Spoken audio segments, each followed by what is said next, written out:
The last day. Quick trip through Wick. Then we are off up to Groats. So that is it. We have completed Land's End to Groats in 14 days.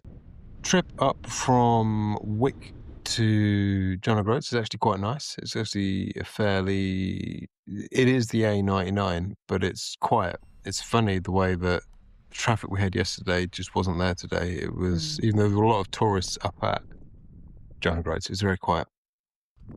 And it wasn't overrun with tourists. But no, that's my fear. It's not a huge tourist destination the same way that Land's End is. It's done in almost exactly the same theme. No start or end line, which is a little bit disappointing. I was surprised. Again, I knew nothing of what to expect. But the ride up there where you can start seeing the Orkney Islands was quite a surprise. The fact that you could see them so clearly, so closely, and like the buildings on it. Stone's throw, wasn't it, really? I never imagined that would be the case. There was actually a distillery there, which didn't do anything with. Didn't even go look at the stuff. Never heard of it before. Distillery, I think it was called. I can't remember. But there was a brewery there as well. Somewhere that did its own beers, which we celebrated with. And the cider. Yeah. I did have the cider as well, which is the nicest cider I've had on the whole trip. And I've been through Cornwall, Devon and Somerset, so indeed, yeah. It's saying a lot. We pushed in to get our photos taken. We did. Which was quite funny. It was quite funny in its own little way. The people we pushed in front of, I didn't realise we were pushing in front of, because there was the whole sort of wobbling milling. about. They were milling around, and there was a couple of women having their photos taken. I assumed they were part of the party. Apparently they weren't. And then we went up to get our photos taken, and a guy instantly came forward and a kind of, ooh, and then everyone held him back and like, no, they're cycling. Then just getting their air-conditioned car to toddle up here. Exactly, yeah. Maybe want to give them a little bit more leeway. And then across from there, we went over to Dunnet Head, which is the most northerly point in the UK.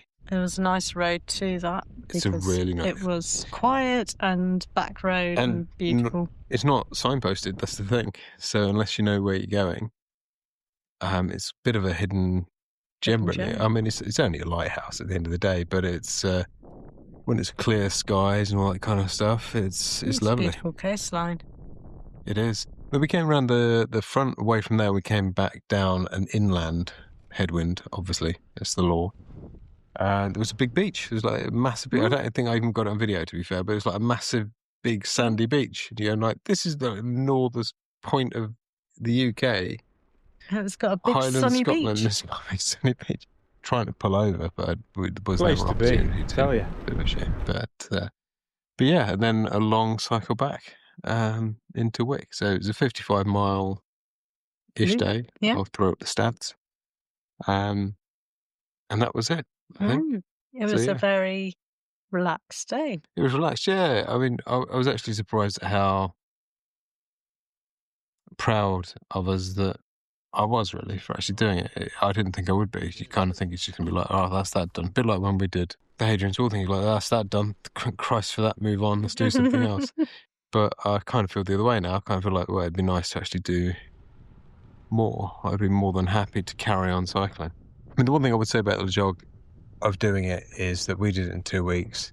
I think an ideal time might be 3. I don't know. I think we were talking about this earlier. It all depends, doesn't it, on what you want to get out of it.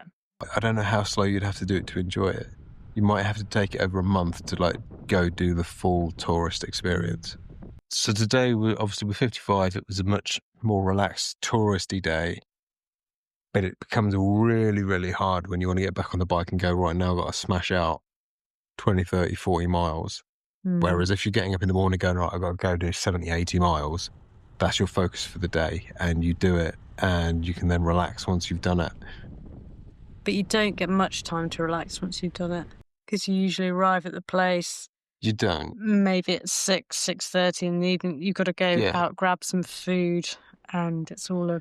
So it's a strain, but I can see that I don't think you can really do anything slow enough if you really want to enjoy and experience and do stuff. So I think anyone can do this ride. So I don't want anyone to watch this and go, oh yeah, but when am I going to be fit enough to ride 100 miles a day? You don't have to do 100 miles a day. You can do strenuous, maybe 50 mile a day on occasion, but the rest of it you could do as 40 and just take your time if you can get that time off work. But anyone can do this, and you don't need fancy bikes. Obviously, we proved we can do it on 130 and 105 pound bikes from eBay. Vintage tour bikes. Vintage, actually not old. Vintage. Yeah, 25-year-old.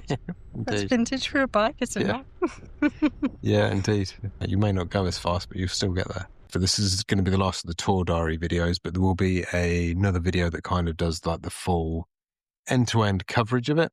If you like this, watch that. It will have a far more extended version of the clips in it, and it will hopefully be up in the not too distant future. It will be a few weeks because there is the real world to get on with, work and whatnot. So, but it will be there before too long. Right, till next time.